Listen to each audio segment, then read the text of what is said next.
Train দাঁড়ায় রয়েছে প্রায় 1 ঘন্টা হয়ে যাচ্ছে। এখানে নাকি টিটি নাকি সাধারণ জনগণের গায়ে হাত তুলেছে এবং তাকে এমনভাবে আহত করেছে যে হাত দিয়ে রক্তাক্ত হয়েছে।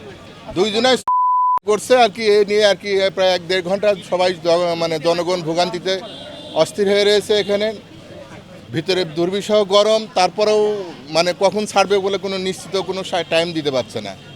এখন আমরা অপেক্ষায় আছি, হয়তো এরা একটা সুবিচার করে সুন্দরভাবে সমাধান করে একটা যেন ট্রেনটা তাড়াতাড়ি ছাড়ে, আমরা জনগণ যেন তাড়াতাড়ি আমাদের গন্তব্যস্থলে পৌঁছাতে পারি। হ্যাঁ, আমি যতদূর জানতে পেরেছি এসি বগির ওখানে 3 জন যাত্রী উঠেছিল, তো তারা ভিতরে প্রবেশ করার জন্য চেষ্টা করতেছিল, কারণ ওই বগি থেকে তো অন্য বগিতে আসতে হবে।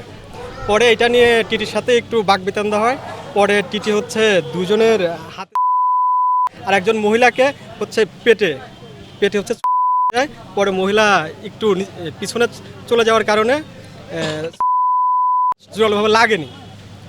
তো এই অবস্থায় এখন ট্রেনের মধ্যে কোনো টিটি বা কেউই নেই, সাধারণ যাত্রী ছাড়া ট্রেনের মধ্যে এখন কেউ নেই। প্রশাসনের লোকজন যদি আমাদের গায়ে হাত দেয়, এটা মেনে নেওয়া যাবে না। কারণ আমরা চাই সাধারণ জনগণ সুস্থভাবে যাক। আমরা যাত্রী ট্রেনে উঠছি কিসের জন্য? নিরাপত্তার জন্য। সেই নিরাপত্তা যদি প্রশাসনে যদি আমাদের গায়ে হাত দেয়, আজকে সরকারি প্রশাসন আমাদের গায়ে হাত দেবে কেন?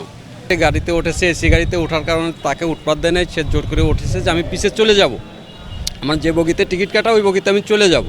কিন্তু কই টিটিটা কী করছে, না উঠতে দিলে ও জোর করে ওঠার পরে ট্রেনটা আটকায়ে মানে অবৈধভাবে তাকে অনেক নির্যাতন করছে, মারাধরা করছে। সে এখন অসুস্থ।